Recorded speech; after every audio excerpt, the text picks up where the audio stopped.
One of the problems with this industry, and it's not a problem because I understand it.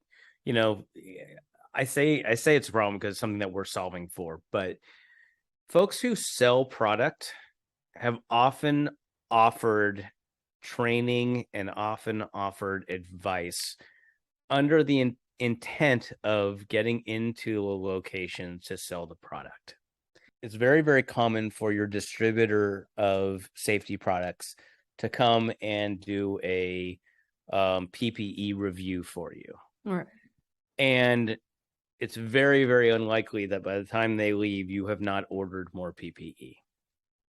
That's just nature of the beast. In fact, Yeah. I know stories of people in healthcare who have closets and closets and closets full of PPE that have never even been used because they, they're having a special on, or they are, there's something that they can do. And again, it's the job of the distributor to sell product, but often that happens. And so what I would say is anything that you're using free consultations on might be better for you to select an expert to come and do it. So